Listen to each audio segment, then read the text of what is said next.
Good times. Welcome in to the GA Scumbags, your crazy uncle's favorite Duke football pod. I am your co-host Tyler Lester, being joined as always by Noah Lunsford. And Noah, we've got some special guests on today, don't we?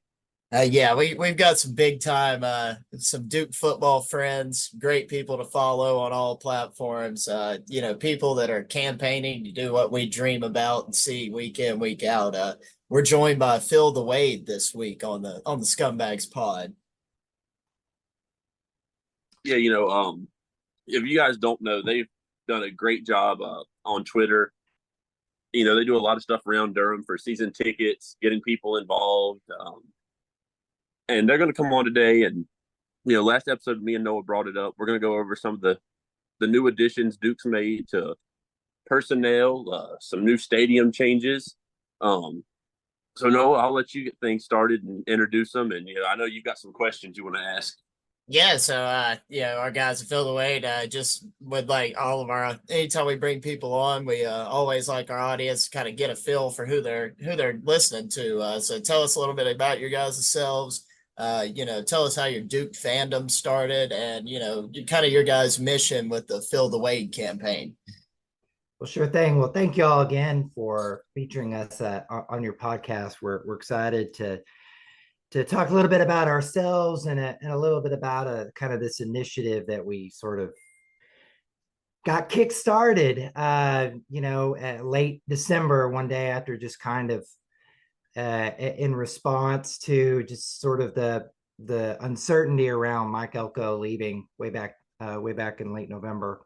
But my name is Nick Norboge. I'm joined here by my brother Taylor Norboge, and we'll kind of go a little bit into sort of what got us into Duke football. And it's kind of an interesting route, at least for me, in the fact that I happen to be a graduate of Texas A&M, but I got into Duke by way of Mike Elko in the sense that we moved here to North Carolina, we moved here to Durham about 5-6 years ago, and I knew of. My wife works for Duke, but I always knew Duke did have a football program, but I got real excited about it whenever I heard Mike Elko was coming to coach at Duke, because I knew of him at A&M and I knew how good he was as a defensive coordinator. So got real excited about it. Went to the spring game, met him in person, then was real active, got season tickets last year, and just had a real blast. Really enjoyed my time going to games. I have at the time, a 1-year-old, and one of the things that I just absolutely loved about Duke football games was it was just really easy to bring your family, especially bringing a young toddler to the games. They're easy, free parking, logistics. It wasn't like 70, 80, 90,000 person stadium. It was just easy logistics for bringing my whole family there. Plus the tickets were dirt cheap. I mean, it was just such a, and still is just an incredible value for easy entertainment on a Saturday. So, had a ton of fun. And then just this last year, my brother moved over here from Texas. And so it was a lot of fun to be able to get him indoctrinated into Duke football as well. So he and I have been able to that's been the fun thing we've been able to share together, which has been just a ton of fun. He also works at Duke. So my wife works at Duke. My brother works at Duke. My dad works at Duke now. So we feel like we've gotten a lot of close ties now to the university, and because of that, we've like really kind of fallen in love with the school and what it stands for. And so again, something that's just a lot of fun for us that we get to spend on Saturdays is really those the Duke football games. So my name's Taylor. As my bro just mentioned, I moved over here as a Texas transfer, Texas State, to be exact. Go Bobcats, fellow Sunbelt alum. There we go. And now we're talking. There we go. So the cool thing about me is I'm representing the the new generation of Duke football fans. And I don't mean the t-shirt football fans. I mean the employed football fans. Oh, there you go. Absolutely. But yeah, I came over here about a year ago, and let's see, the night before I started was the first football game where I got to see Duke take on Clemson. So that was my my cherry getting popped was the Duke Clemson game the night before I started my first day. Man, that is just so much better than having to watch Ted Roof coach your first ever football game. He witnessed in Yeah, person, man. Yeah. what What a an great time to get absolute brought gift, in. man. I'm so happy for you. I have never looked back, and all I gotta say is go Duke. Hey, absolutely. So one thing, when we saw your guys like original things back in December, we had this little group chat we had kicked off called Lock the Gate. And what it was just a group of us that had kind of found ourselves together on Twitter, always kind of the same opinions, and not letting any fan bases get away with kind of trashing Duke or stepping across Duke. And we had saw y'all's page, and one of our guys had sent it in there, and we're like, wow, it's like that's new. That's some new initiative that we haven't seen before. And one thing is longtime fans, we've always had to deal with is the low attendance, low fan engagement from the community, low fan engagement from the Triangle in itself, not just within Durham, but the surrounding areas, not drawing in enough of the Greensboro crowd, Charlotte crowd, missing out on a lot of good opportunity. And we've always discussed ways to try and get more people in the stadium. And when we saw your guys' page, we're like, hell yeah, we're all in on this. So kind of tell us a little bit about, what's the goals over time, and like what are some things to try and accomplish year to year to continue growing fan engagement, and what you guys want to help do with Duke University to make that happen. Yeah, absolutely. And another big reason it kind of kicks started this, at least from my perspective, was on top of us having a bunch of upheaval with the new head coach or our existing coach leaving at the end of last year, new head coach, a lot of uncertainty. There was a lot of uncertainty within college football, kind of writ large, right? And whole lot of incredible uncertainty in it. And at least at that time, it felt, and still does, feels a little bit like and it's structured such that kind of benefits a lot of the big players, like the bigger universities. And I kind of worry about that a little bit. So, and from that, it just really felt like, hey, we really kind of need to do something in terms of really encouraging and engaging the local community to just show up to some games, to be able to show up some attendance. And I mean, it was a lot, at least from my perspective. I mean, there were some games obviously that Duke had no problem selling out or getting really close to sell out, especially last year. I mean, that was so quite clear. But even still, there were some games where you could just really it almost hurt to see so much kind of empty stands and kind of blue area, right? Like you at least for me, I almost kind of felt for the players, like they deserve something better. They deserved to have a full stadium cheering them on. And I know that there's been I will say excuses, but reasons in the past. We're in a crowded college sports market with UNC and State real close. That being a kind of a limiting factor. But even at the same time, I mean, the Triangle, I still believe, has got enough people, even just within the Triangle market, to support 3 college teams. We absolutely can do it. And from Duke's perspective, I still believe that we could absolutely support being able to fill the stadium, which the bar is now a little lower. It's a little bit of an easier goal to achieve now with the renovations that have been happening. 35,018. I mean, that's a very achievable goal to be able to fill for every game from Elon to SMU up to Florida State. Like we can do this. Our job got easier. We have to fill less of the Wade. Yeah, hey, absolutely. Hey. And that's one huge thing that looking into this season, and you guys have a future career in podcasting with that setup about the Devil's Deck right there. I mean, that's just the perfect throw in right there. You guys set that up for us. I mean, cherry on top.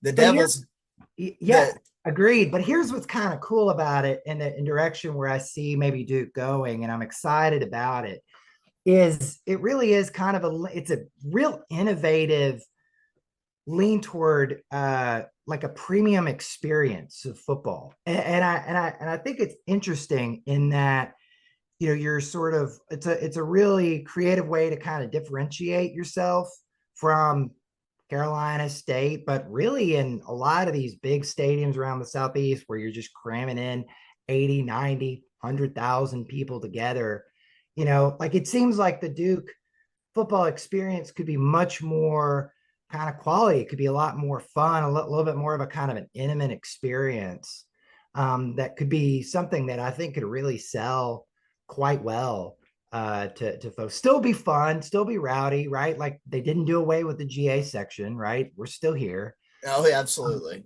But it could be like it could be headed in a direction. I'm really excited to kind of see that. It's a way I think, and you know, Chris Alston and his team, the marketing team over at Duke, deserves all the credit in the world for just being real innovative, kind of with this Devil's Deck. I think it's really cool. And the best part about it is it's scaffolding, right? So you try it, you do the best you can, see if it works. And you know what? If it may not be successful, it's fine. You'll move on to something else. So I think that's pretty kind of a really cool, innovative way that we're trying to differentiate ourselves, because we kind of have to in this new world where that it just feels like, with especially with college football, you know, it's increasingly all about money. And if we can find a way to differentiate ourselves, offer a new experience, I think that's really cool for fans. Doesn't mean, you know, it doesn't mean it has to be expensive. And I think, you know, you can continue to offer ticket prices that still are reasonable compared to that. I mean, it's still incredibly affordable to go to a game at Duke. Oh, Right? absolutely. Relative And to, I mean, and the what's been interesting, and I guess we'll get into this a little bit further, but one of the big things that we found when we talked to folks within, you know, the different events that we've been talking with them about at Durham Central Park, one of the first things that they would bring up would be, oh, I don't know if I can afford a game at Duke. A Duke football game, which is so interesting because anybody who's ever been to a Duke football game knows they're incredibly affordable. it's more expensive to go see a movie with your girlfriend nowadays than it is to go see a Duke football game. Oh, Absolutely. yeah, exactly. And I think what we, in our working theory on that, why that is the case, is people associate Duke football as similar to Duke basketball, right? Where everybody knows getting a ticket to Duke basketball game is incredibly expensive, next to impossible.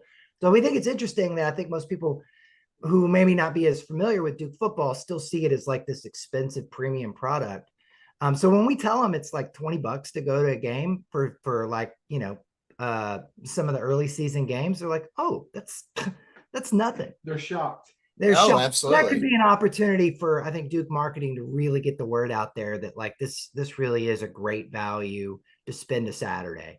Even if it's not like the most diehard fan, right? Like you can still spend it's a great way to spend the Saturday.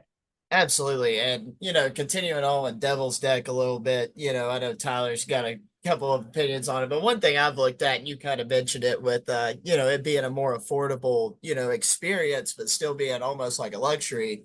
The original Duke remodel, Blue Devil Tower, the Blue Devil Terrace seats, those were not made for an average fan to be able to easily think that that's like a, you know, a good financial decision, something like that. It wasn't one of the things where it was the Blue Devil Tower, the suites and all that. You know, it's great. I've been able to sit up there for a game before. I love it. But that's almost for like, you know, it's for a certain group of people. And that's great. You got to have those people. You have to have those donors, those kind of fans. But this new Devil's deck, it almost like makes the people that are like the GA scumbags, the Section 17s of the world, the people that sit over there in Section 20. You're at a tailgate at the football game, but it's an exclusive area, and it's almost like kind of the Walmart to the Dollar General. But I want to be the Dollar General. I want to be the guy out there slinging cornhole, drinking a vodka Red Bull, watching Duke football. Just having a party. Live DJ, all that stuff is just such a great thing. And, it's going to draw in a crowd of a different, target age range, a target audience. You've got people that, love going out and going to bars and stuff. And now when you go on Google and Durham, you're going to see like the Devil's Deck thing. It's going to be, wow, I could go pay $45 for unlimited food, go pay an extra $40 for some beer, pay $20 for a ticket. That's 110, 120 bucks max. That's cheaper than going out on a night in the town at Divines and Shooters just to watch games at different bars and stuff. And that right there incentivizes bringing more fans actually into the stadium. Also, definitely cheaper probably than one state ticket. 100%. Clemson ticket or Virginia Tech ticket. I mean, those are fun storied programs or whatever, but yeah, no, I mean, let alone, my goodness, let alone any SEC school like A&M. Oh, I've seen some unholy ticket prices I've had to pay before for Oklahoma and South Carolina football games. Those are two tough tickets when it comes to prices. So I can't imagine the likes of Texas A&M, where down where you guys were. I mean, just even though there's so many seats, those tickets are must go every single week. So the market value, and hopefully that increases for Duke, over time. Like, it might suck if tickets end up starting to increase a little bit, but that's the cost you pay for trying to be a successful program with a deep and devoted fan base. Yeah, that's true. Although, I emphasize this a lot, we still got ways to go here. Oh, a long way. Oh, yeah. Prices ain't going up, even if we have a wildly successful season next year. 10-2 Duke in 2013 against Pittsburgh, you could get a ticket for still like $15 on StubHub, and they were literally the coastal champions. It won't happen, it's going to take some years, but over time, it's just something you got to live with for the success and love of your football team. But Tyler, shed a little light on what you think Devil's Deck wise, some things you've taken in, what you're thinking about. So the first thing I want to jump on here, and you guys have already kind of mentioned it, talking about Duke, just the football ticket prices. First thing, I don't know how many people are aware of this, because I feel like Duke doesn't advertise it enough. If you're going to buy tickets to a Duke football game, get them off of Duke's website, because you can buy a ticket right now, general admission for the Elon game, for I think it's like as low as $18, and they don't do any fees after that. You pay the $18. If you get on StubHub, that $18 ticket's going to run you about $36 at least. So if you're going to buy tickets, get on Go Duke and then go to the football section and get tickets off of their website. Please save yourself some money. And then as far as, we've talked about how great of a deal it is. It's an extra $45 on top of your ticket. And yeah, that sounds like a lot. I get it. But in reality, you already get free parking. Unless you've got the you pay for the parking pass, you've got free parking. That $45, like Noah said, you get unlimited food and non-alcoholic drinks. I don't know about you guys, I could go through $40 worth of hamburgers and hot dogs pretty quick at a football game. So I mean, like, it's just, and to the some of the older people have complained about it and stuff. Like, even if this is a total flop, like if Duke somehow botches it and it doesn't work and they have to scrap it, they're trying. Like, this is the first time that I can remember where, like, Nina King, President Price, the boosters, everyone has shown initiative. Like, hey, let's try and get the fans and the program connected. Let's try and listen to the fans and get them actually engaged in the game. So that way, it's not Duke's not facing a 3rd and 1 on the goal line against Notre Dame and the whole stadium's up screaming because we're on offense. Like, let's try and make Duke football a thing. I think it's a great way to get, you're going to be able to I told Noah this, like the UConn game. Hopefully Duke's up by 40 going into the fourth quarter. You walk up there instead of going home, you walk to the Devil's Deck and you get to meet people, talk to people that whole fourth quarter instead of just watching a blowout. Like it's something else to do on top of the football game. And I don't see how in any world it's a lose for Duke. I think it's great. They're showing initiative. It's creative. And like I said, it's still really, it's cheap when you think about it in the long run. And yeah, oh no, we lost like 5,000 seats. Cool. That makes it look better on TV now. When you look at the bowl coming towards the end zone, and now it's going to be completely full on the bottom part now. Like that bottom part, instead of seeing seats kind of scattered out the whole way up, that bottom part is going to look full every time the camera cuts there, which is going to look better on TV. It's going to help recruiting out. I think it's a really cool idea, and like I said, I'm a big fan of it. Shout out to Duke for taking initiative and trying something different. So speaking of recruiting, we've got some pretty cool new recruiting tactics. NCAA 25 needs to go ahead and upgrade our recruiting pitches for locker rooms and overall abilities in that regard. Duke has a new state-of-the-art locker room for the football team. They are no longer sitting in wooden benches with 1989 hooks on them. They actually have a place to put their cleats now, maybe even hang the helmet up. But, RIP, the wooden benches, that's kind of significant to the track. We're a Back the Track podcast. Love the track. But that's kind of like everything we've ever known has now left Duke football. So the new locker room. Recruiting has always been one of those things, and now more than ever, the way that this new generation, and like I'm not far off from this new generation, 24 years old, I somewhat resonate with what they do, but I also more so resonate with people that are 54. So from what I can tell, kids are easily influenced by more materialistic things than ever. And the good old boys David Cutcliffe pitch of, come be a great man, come love Duke, but the facilities suck. That doesn't really work for the wider crowd of recruits anymore. And now we've got this brand new facility, locker room, all these upgrades, and the pitches, and we already saw the results year one with Manny. Top class that we've signed. We were in contention for the number one player in the state of North Carolina, lost it as the number two, beat out Georgia, lost to Clemson. Like, I'm not a moral victory guy. I don't care. We still lost. It sucks. But that just shows that it's going to happen more. And the more you're there, the more it's going to work out in your favor. And with this locker room and stuff, it's going to push it over the edge. We've got the ventilation system. And as old man as that sounds to love, and like as boomer as it is to think like, man, that's cool. It really is. When you think about how stinky and terrible a football locker room smells, and especially at a college, and you're a 17, 16-year-old kid coming in on your recruiting trip, and you walk in there and it just smells rancid. Now you'll never know. And that's just, I love it. I don't care how boomer it makes me sound. It's just really awesome. So FillTheWade, what's your guys' opinion? What's the locker room going to do for Duke? Just what you guys think of how the videos looked, all the Chandler Rivers videos, all that kind of stuff. So I'll say one thing. I don't know if this is known or not, but there's ultraviolet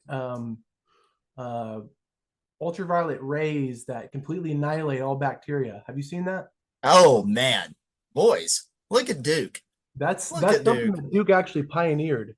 Duke Health. That is awesome right there. That's factory boys. That's cool. That's setting a standard right there for the rest of college football to follow along with. Yeah, I have to mention, when I saw pictures of Duke's locker room, the old locker room, I was a little shocked in that Taylor and I both played high school football, different periods, and I'm pretty sure, I think our locker room back at our old high school was nicer. I think it was probably nicer than Duke. So I was like I was shocked. I was like, no way that Duke, doesn't have at least a somewhat nicer facility. So I was real pleased to see the the digs that they got. And you could tell when you watch the TikTok videos, these guys genuinely they were genuinely impressed. They thought it was awesome. And you can see the way in which that kind of helps to it helps with recruiting, helps with team bonding. I mean, there is so much to just the sport of football that really is spent in the locker room. I mean, that's kind of where you hang out with the guys, like have fun, or the bonding experience there really is pretty impactful. So yeah, I mean, kudos. It couldn't have been done any better from what I could tell. I want to say one thing. There's some pretty notable NFL teams that have been rocking some brand new locker rooms lately, and I swear 9 out of 10 are not as good as Duke's. Yeah, it looks pretty good.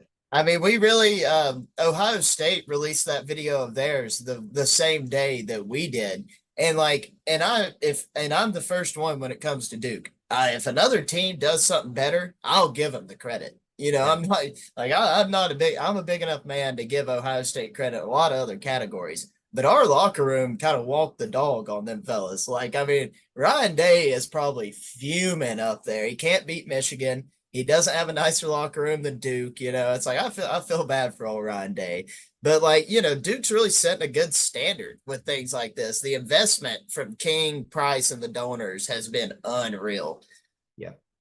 Hey, if we're on the same playing field as Ohio State, anything football, I'll take it. Yeah, it don't matter if it's the Gatorade. I mean, if we're in the same, if we're using the same color Gatorade, that's good enough for me. Exactly. But Tyler, what do you got locker room wise, brother? What's your kind of your breakdown? I know you were talking more so from like a social media aspect, how much that influences everything.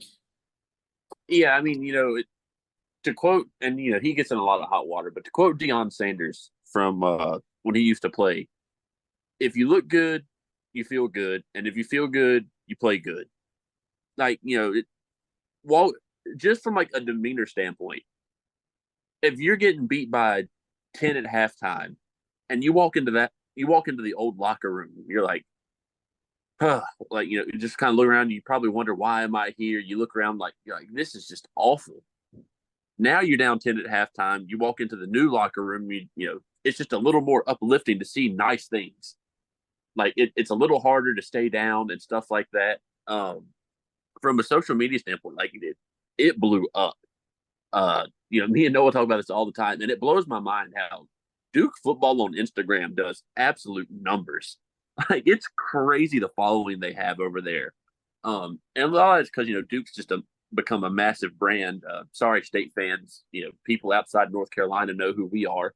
Brother, they don't even have state hats in Charlotte, bro. Like they draw the line off outside of Wake County.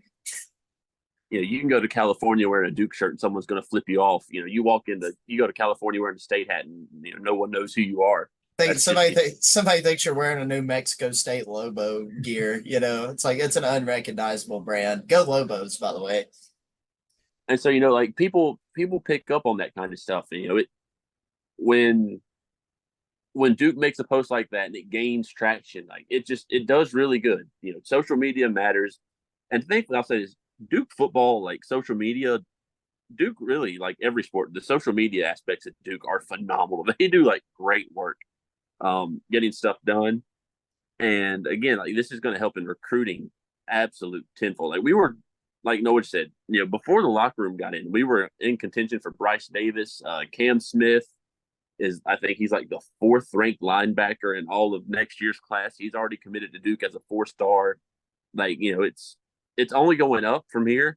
And speaking of recruiting, sorry to any of the old heads that listen to the pod. You've probably seen it on social media, wondering who Rachel Demita is. Well, she is going to help a lot in terms of social. Like, if you thought Duke social media was annoying and all over the place, now it's going to get 10 times worse for you. Rachel Demita, if you've ever played 2K, she's been on 2K TV for the longest time. The Big Three, which is a basketball league, she's a sideline reporter there. How she got to Duke, I really don't know. Like, it kind of came out of left field to us. They just casually dropped like a Twitter bombshell out of nowhere that Rachel was going to be working with Duke football exclusively, which is awesome to think about. a giant basketball personality like that, and they're going to be with the football program. That made my heart feel good. Yeah, she's got like 15,000 followers on Instagram, on Twitter. Anyone who's played a 2K game knows who she is. She's going to be working on game days for Duke. Like, I think it's on the field aspect kind of, which is awesome because that's one thing. You guys know, if you listen to the spring game, I kind of went in on Duke because I thought the spring game was terrible in terms of garnering fan engagement. And I think that's one thing Duke's done really bad in game is trying to get the fans engaged. I think she's going to help with that a lot. And just, I think Duke game days are going to be 30 times more interesting this year. Yeah, so FillTheWade, what do you guys think about adding like a social media influencer type ordeal? It's really kind of setting a new trend, something I think we're going to see other schools following along and following suit with. So Noah, you mentioned earlier about setting the standard with the locker room. I think Rachel sets the standard for what Duke would like to represent. Absolutely. Yeah, no, I again, kind of innovative, right? Very sort of very different. Kind of find someone which is such a massive social media presence to bring to help lead the in-game experience, and I'm excited about it mainly because it's sort of it's going to be an interesting. It's going to be interesting to see what's going to happen to kind of our attendance this year with all of these initiatives, kind of marketing initiatives. Like, is this going to kind of bring the bar where we're consistently filling Wallace Wade for even those games like SMU, right? And some of the games that otherwise would be low attendance.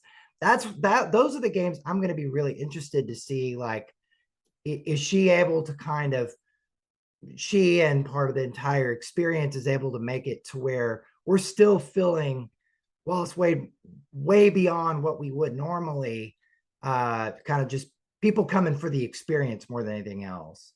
So even if the opponent is, even if the opponent is Elon, or even if it's a Friday night game against an opponent that may not be as big time as, say, a Florida State, are we still able to kind of really bring the numbers? So yeah, I mean, it's really a kind of a new frontier. I'm really excited to see it.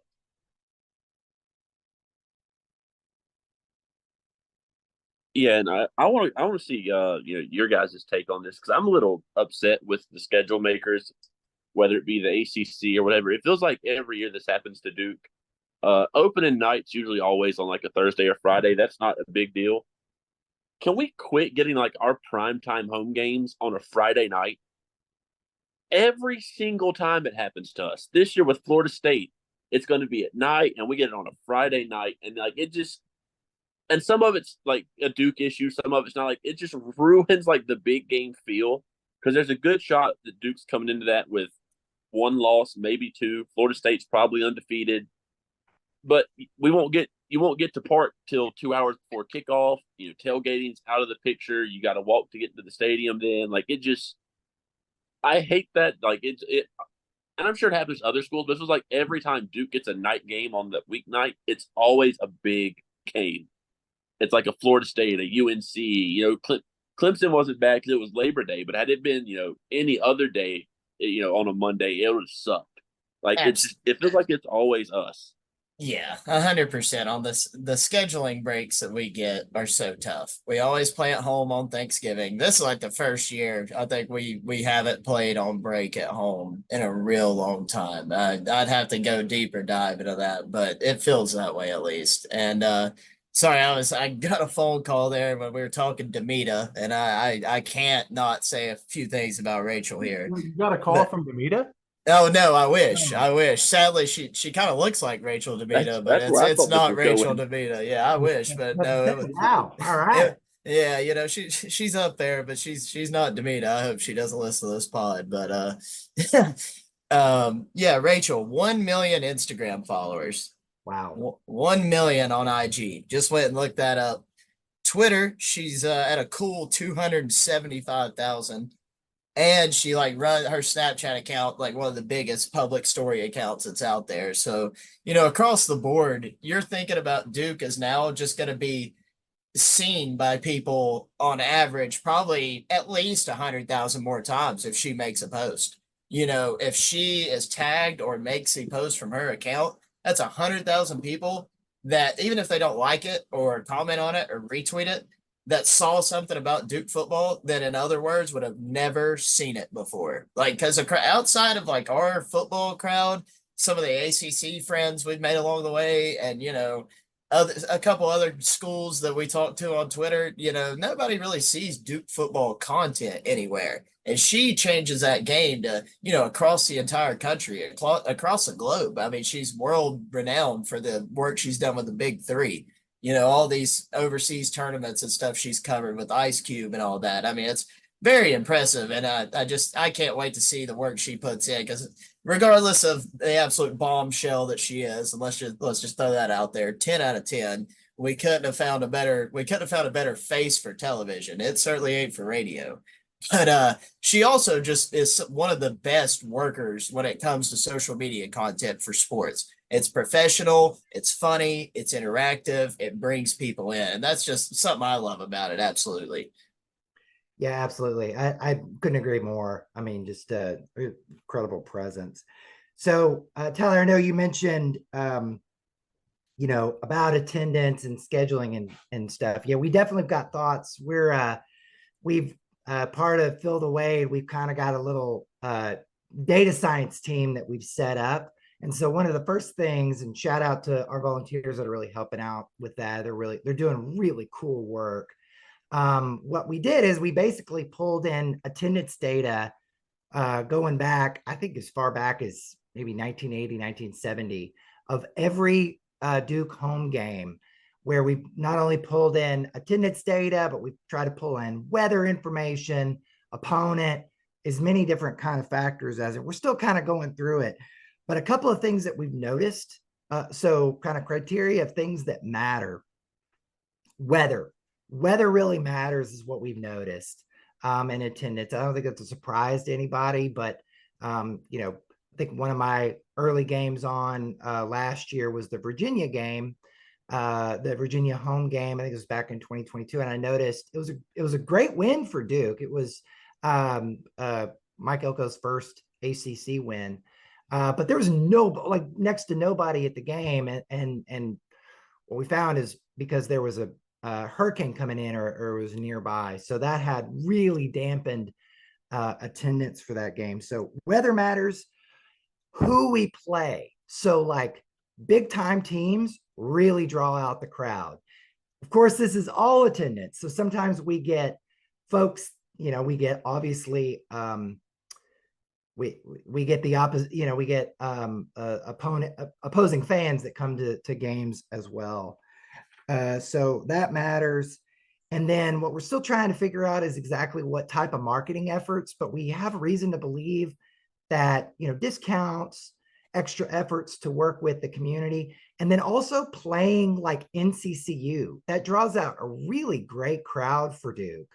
Local teams, local HBCUs and CA&T, we really are able to kind of fill the way really by really kind of having a mindset of locally. So I hope that informs scheduling, where, it would be great to continue to get really big marquee games like Florida State, maybe bring, if they're willing to do it, like a home and home with Tennessee or something like that, like really work to bring in these big time games, because y'all, I cannot overemphasize what a massive impact the Notre Dame game was last year and how much that game has brought in. There's so many people that were like, that we've interacted with that were, oh yeah, I went to the Notre Dame game last year. It was amazing. Like that was the marquee game that really was like a 10x level exposure for the program. We need more of that. Like I mean, might it mean that we might have a little bit of a tougher schedule? Maybe, but man, for exposure, having these big games like Clemson and things like that, having these kind of games is really, really, would be really, really nice for the program to continue to pursue going forward. Yeah, I, I've spoke about that before, and me and Noah both have, and it's I get some of these schedules get set years in advance, but from like a fan perspective, if I wasn't a diehard Duke football fan, am I going to be more tempted to watch Duke UConn, or am I going to be more tempted to watch Duke ECU or Duke App State? Like I said earlier today, actually, I was talking with someone on the Scumbag account about it. I said the perfect non-conference schedule every year for Duke would look something like A&T, NCCU, Elon, like one of those level schools. Gets them exposure. It's an in-state, thing. Like they'll travel, people will come out to watch it. I Absolutely. remember when we used to do Durham Day every time we played Central. We played them a few years in a row, and then you schedule like an App State, a UNC Charlotte, a James Madison, ECU, someone close locally that they're going to bring fan bases. And in-state games always going to get more people genuinely attracted to it. And then like quit scheduling Northwestern. It just I get why Duke's done it in the past. It just doesn't. You're not going to get to the next step as a program by doing that kind of thing. Like even if you bring in Tennessee and Tennessee beats you by 14 points, it helps in recruiting more than bringing in Northwestern to a half-empty stadium and beating them by 30. where the game's literally called the Academic Bowl on Yeah, freaking like the Jumbotron. Like, no offense, love Duke's academics. I'm a state school guy. I'll own that forever. I'm a state school man. Always will be. Let's go. Roll public education, baby.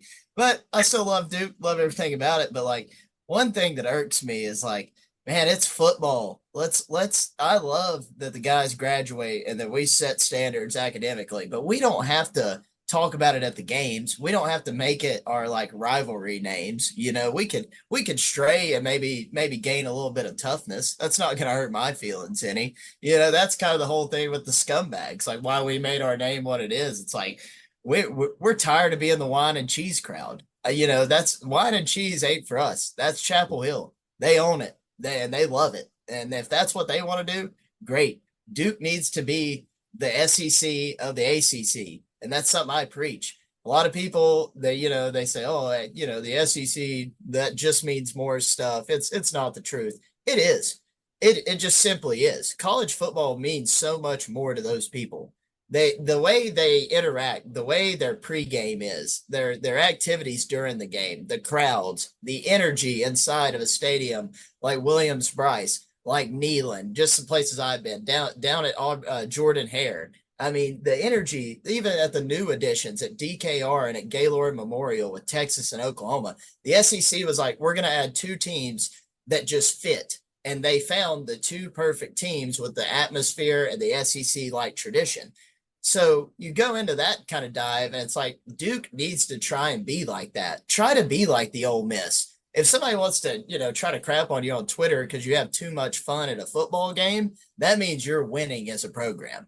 And like that's what we have to strive to gain and try to get to. I think that's right. And I'll say something a little controversial here too, in that one of the things that I think is again unique about Duke is where we're less than 20 miles away from two other pretty big universities, right? So every year we're likely either playing state or UNC, which means that you have fan bases that probably live, within easy driving distance to show up. And because tickets to Wallace Wade are affordable, we end up getting a big large rival fan base. Sometimes, I think for the state game, it was about 50-50. But I'll tell you what, my favorite game last year, actually, it wasn't Notre Dame. It wasn't Clemson, actually, although those were amazing games. My favorite game was the NC State game last year. I actually had a lot of fun beating the heck out of NC State with an NC State fans all over. It was great. I had a good time. And the pitch here and why this is important in that one, they're buying tickets, they're spending money, and I saw a lot of state fans, they're spending a lot of money on beer and concessions. All that money is going to Duke. And so I think that's really important. And I know we've heard anecdotally from the team, they much rather have the stadium half full with Duke fans and the opposing team fans than it be empty.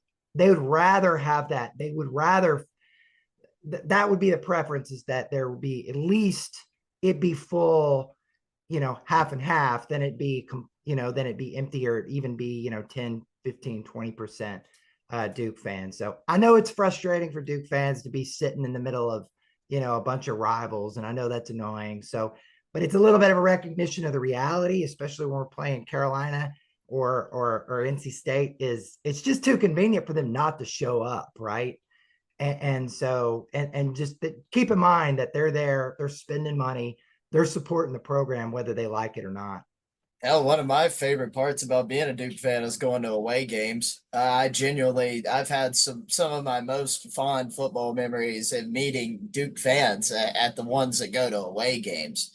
Like this upcoming season, be going to Northwestern, getting to go down to Miami for that game as well, and going to Nashville. Like the Blue Devil takeover in Nashville is going to be something serious this year. I mean, there's upwards of, just from people we know, like relatively personally on Twitter, I think as we're up to at least about 25, 30 people that are, Airbnbs are booked, hotels are booked, tickets are bought.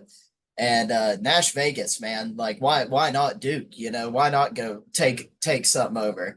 And that kind of started with the Birmingham Bowl last year. We kind of just decided it's like we're playing a team like Troy in the heart of their country. They're G5, it's like we can't go get embarrassed on live TV on ABC on a day kickoff during the peak of bowl season, regardless of what tier bowl it is. It's like you go and watch that game and it's like a packed out Troy stadium. That sucks. So like Duke showed out, and like that was one of the first times I remember collectively people were just kind of like, we're gonna go do it. And everybody that went, like, I mean, we turned that place blue. The bars, the restaurants. I mean, me and Eli and Chandler, I mean, we went out to so many different like UAB bars and just bars in downtown Birmingham. And those people like that weren't from Troy, we had them chanting for Duke, singing the fight songs. They knew what DDMF was. I mean, everybody in Burn knew what the Blue Devils stood for. That's great. Yeah, we watched the game on TV. Unfortunately, we couldn't go, but it was cool because there was enough to where it really looked like, at least on TV, at least, there was a real fan presence. And that's so important. So important.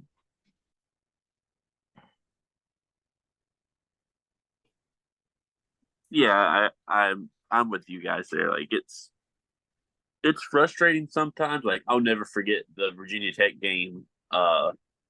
Is when we had Daniel Jones and Virginia Tech came down to Durham, and it was a night game.